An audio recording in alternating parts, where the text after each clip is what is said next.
Hello everyone, and welcome to Skills to Pay the Bills.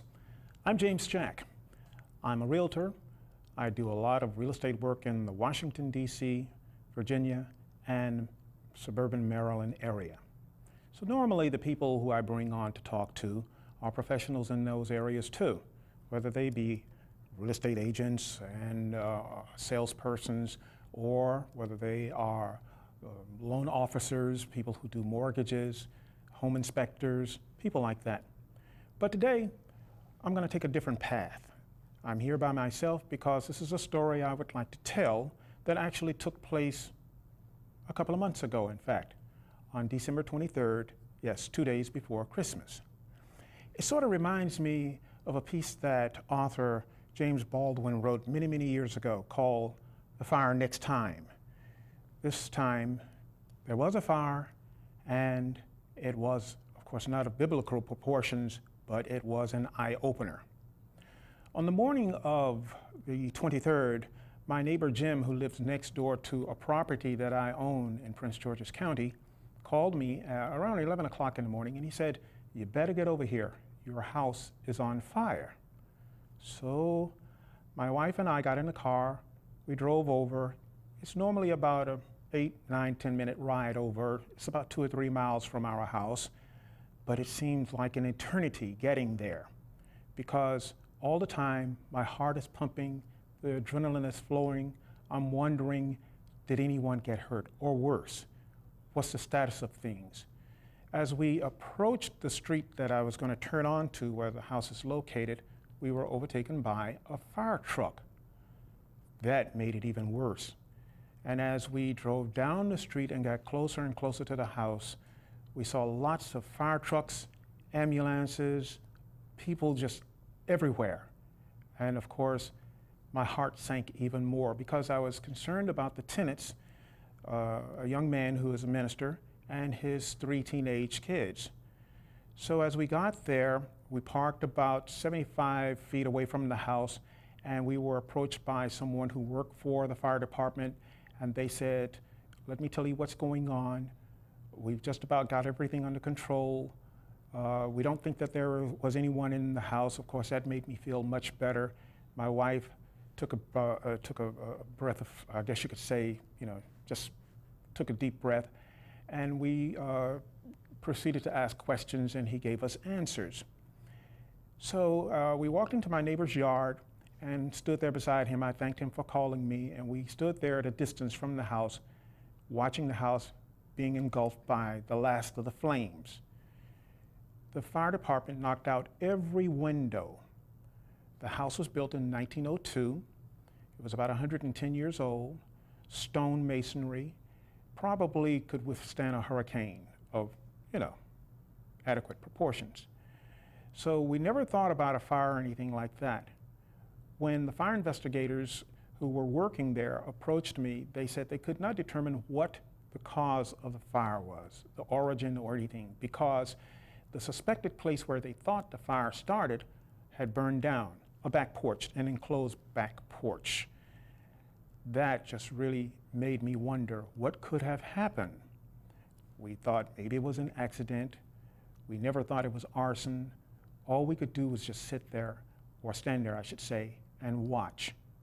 So one by one, different professionals from the fire department, from other agencies came over, talked to us, asked us whether or not we knew the people were there during that time of day, and we told them no, they were probably in church. And sure as they say, the tenant and his kids came up, and everybody was just standing there looking. If you've never seen a fire take place, it is devastating. You see it on television, you see it in the movies, it's not the same. When you're standing 50 yards away from a house and you're seeing it engulfed, it's just unbelievable. Smoke is everywhere. When you stand there and you look at the number of emergency vehicles, fire trucks, ambulances, all kinds of vehicles, police cars, and you're wondering, my, what is really happening here? It's like you're taken out of the world that you're in, and you're tossed into another arena where you have no control over anything at all. So we stood there for about an hour and a half until the fire investigator came over and said that they thought that they had everything extinguished. During that time, we saw the ambulances leave, and that was a reassurance that no one was inside the house. That was a sigh of relief. One by one, the fire trucks began to leave. And of course, as the crowds themselves began to leave, we stood there wondering, what do we do next? Well, since the fire department has all these things coordinated, they told us what we needed to do. And this is something that you should take into consideration, and that's the reason why I'm telling the story. We didn't know that at that time there was an ordinance that said that if you have a fire in a dwelling, the house has to be boarded up within 8 hours, because an inspector would come by the next day and you can be fined for having an open building. It's an attractive nuisance to some people. Vagrants have been known to move into vacated houses that have been burned or whatever the case may be. And so we had to find out what to do next. So we called the insurance company, and the insurance company told us that what we needed to do was have someone to board up the house. They recommended someone, and by nightfall, a crew of men came by, and they were there for several hours, and they were boarding up this 2-story house. And you never imagine how many windows you have until either you have to buy them or until you have to board them up. Fortunately, we got everything done except for several of the upstairs windows by nightfall, and then the next day they came and completed it. I came the next day to take a look at what the damage was really about.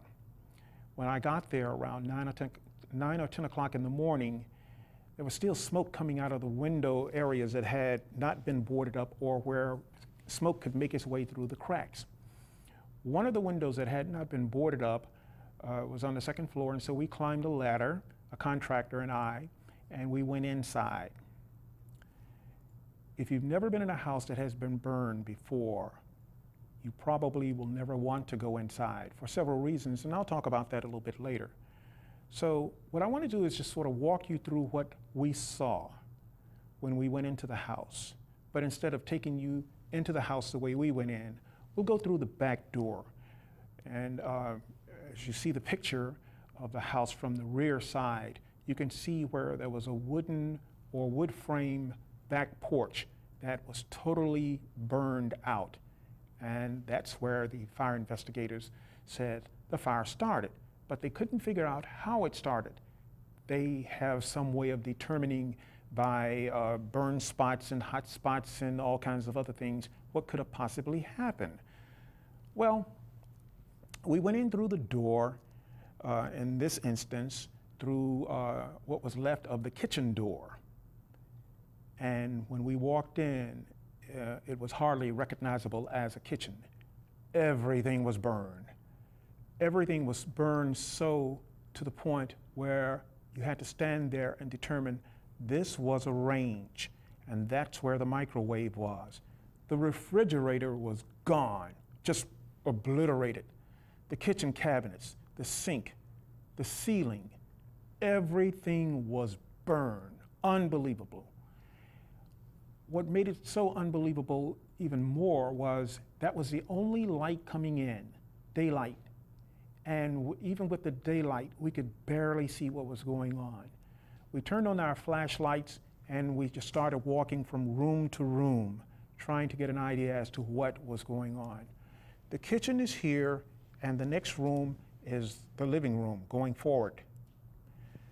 The fire department said that the fire started on the back porch, made its way into the kitchen, and built up momentum. And as it built up momentum, it made its way into the living room. It burned the mantle on the fireplace that had been there since 1902. It burned the windows. It burned the bump-out window on the side where the children would sit and read and play. It cracked the windows that had not been boarded up entirely. So from the living room, we were able to determine that, yes, this is the living room because we know where we are in the house, but you could barely see anything. So imagine if you're in a house that is either burning or that has been burned and you can't see anything at all. The first thing that you are cautioned about is watching your step. because you don't know what's in front of you. Well, the next thing in front of us to the living room was the front foyer. The front door was burned out entirely, and it was boarded up. But we knew it was the front door because, of course, we knew the house very well. Next to the foyer, the stairs going upwards, and that's where we went.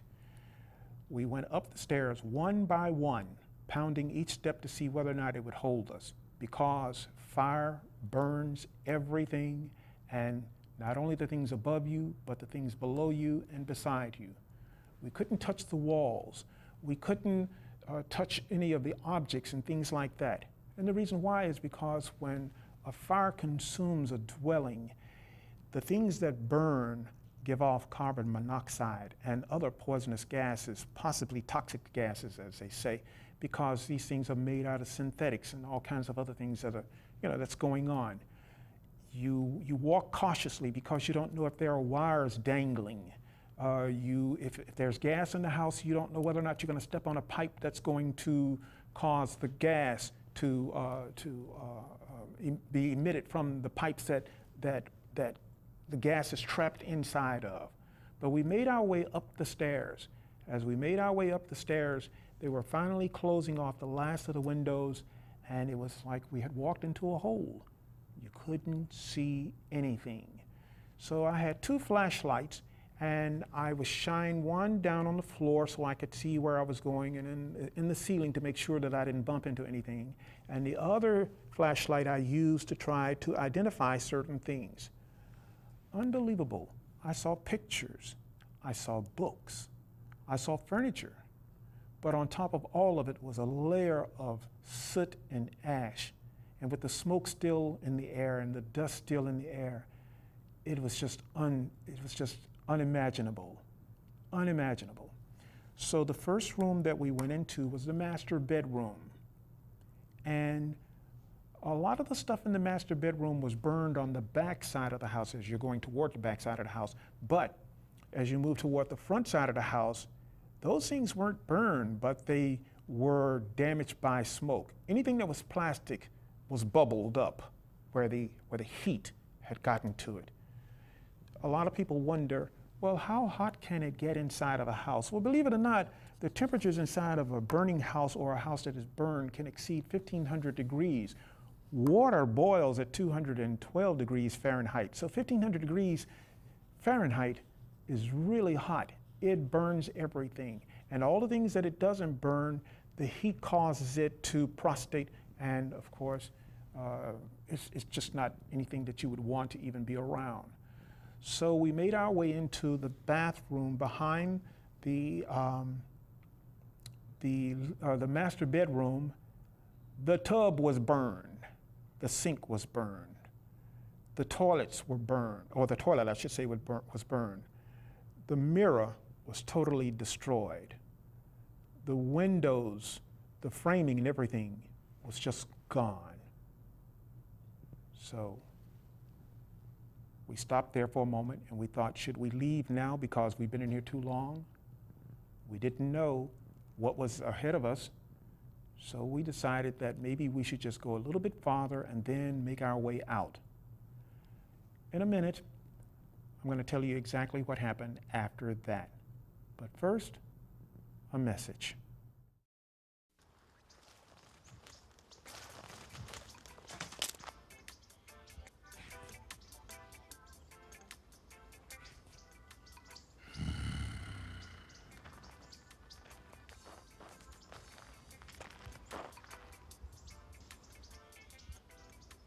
Oh, I'm sorry. I'll put that out.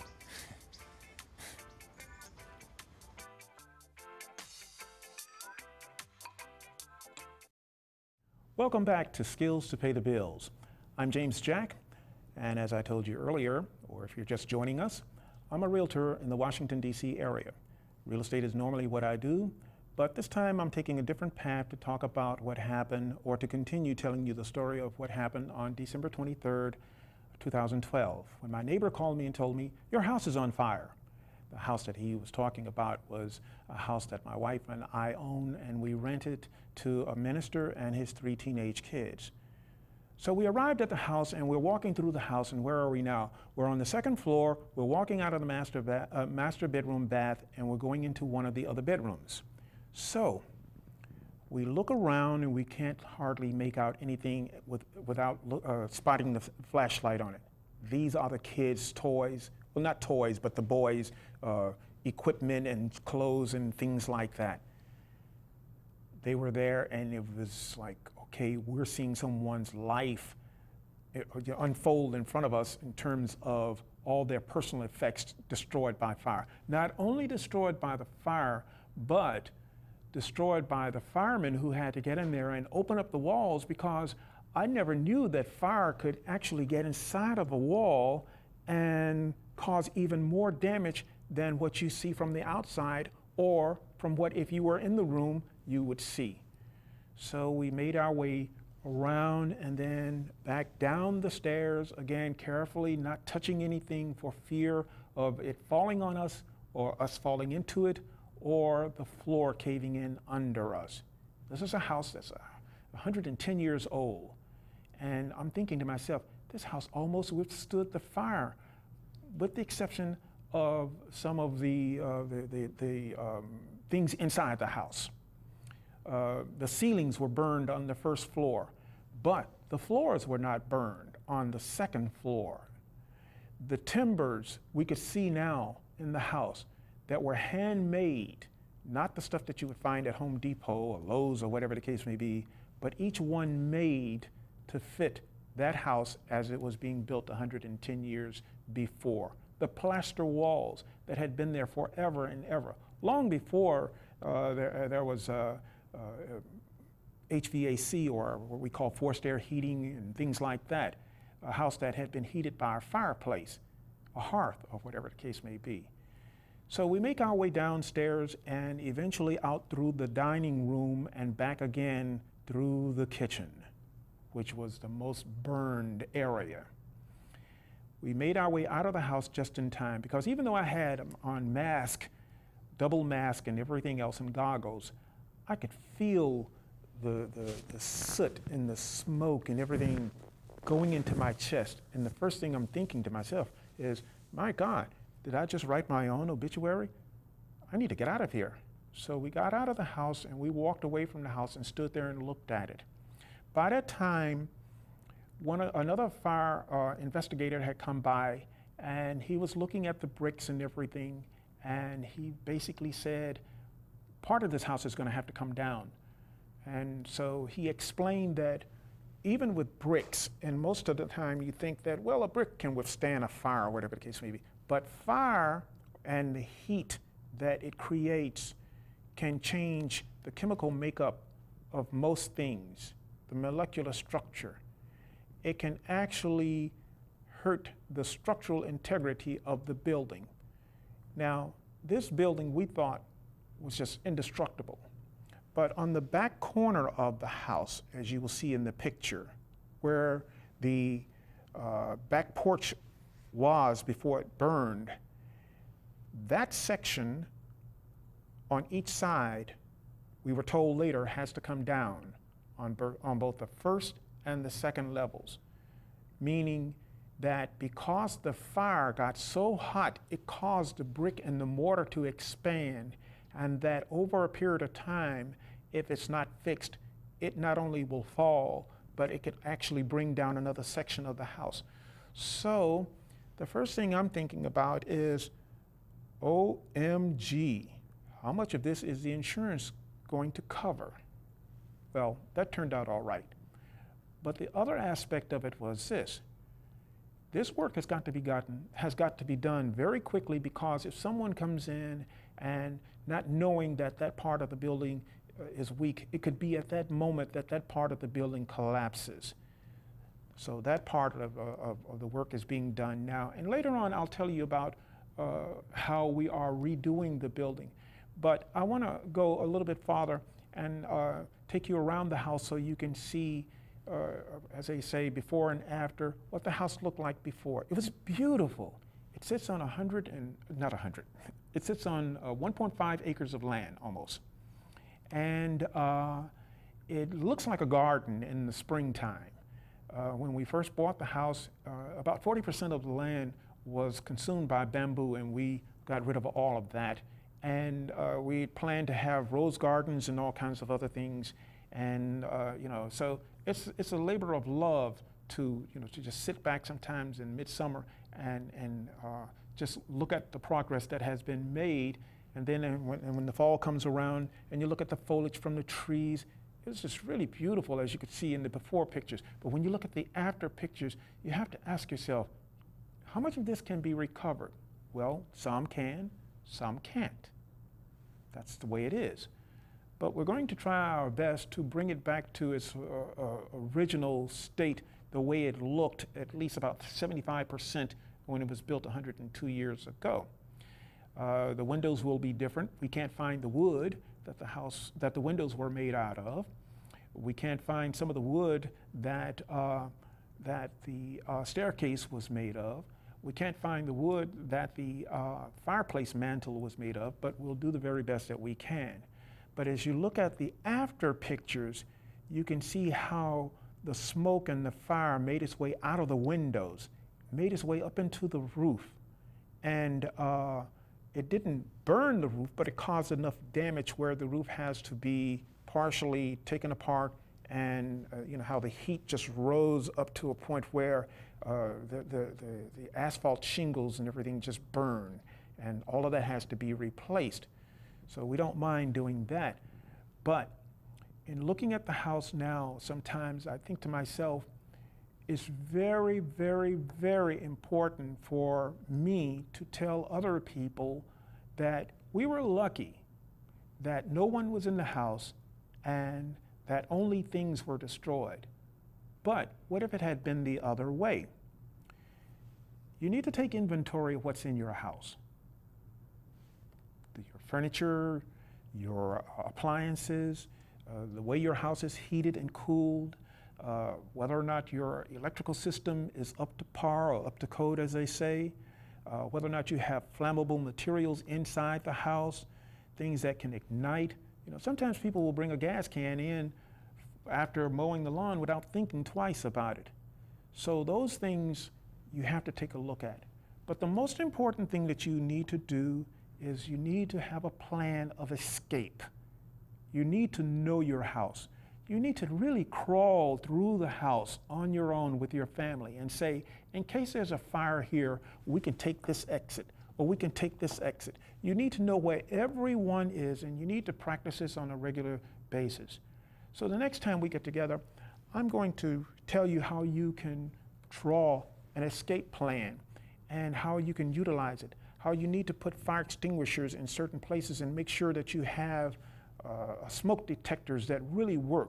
Not that you just check every time the clock is turned forward or turned backwards, but literally every month or two to just make sure you don't have a defective battery, because it can save your life. You need to be able to know exactly where everyone is most of the time, so if you get out, when the professionals get there, they can go in and find those persons who are unaccountable for. When you get out, get away as quickly as you possibly can to a safe place, because you never can tell what might explode inside of the house, you and your friends and family who were in the house. Most of all, don't go back into the house. There's virtually nothing you can do but hurt yourself. So, in short, I hope that the information that I've given you is workable for you or for a friend. I hope that you actually take a little time to think about, that could have been my house or my neighbor's house. You need to be able to be prepared just in case it happens to you. Because as I said early on, it may not be the fire next time, it could be for you the fire this time. So I look forward to you coming back, sitting here with me, and me telling you a little bit more about what you can do to prepare for a fire or any type of emergency such as that, and also to just sort of give you some pointers on what you can do to make sure that on a regular basis, you are prepared, and you will not have to tell this story to someone else with any sad consequences, but instead you'll come out like hopefully we will be in a couple of months when I come back and I can show you pictures of how the house was rebuilt and how we were able to substitute those things that could not be replaced with things that sort of fit in. And that's where the real estate part comes back in again, because I'm going to bring some professionals in who are giving us advice on what you can do to take the place of what could not be replaced because it was 100 years old. Well, they say whenever you love your job, the best part about it is giving back what you've gotten from that. And I really love real estate, and I hope that this has been a moment of giving back, and I hope that you share this information with someone that you love or someone that you know or your neighbor too. And I hope for God's sake that you never ever have to walk through a house that has been burned so badly that you can't recognize anything in it or you can't see 5 feet in front of your face. I'm James Jack, and I'm with Ernestine J. Wilson Real Estate. We're realtors, but we're real people too. And because of that, I've been fortunate enough to come and share this with you. Thank you. You have a wonderful time doing whatever you're doing.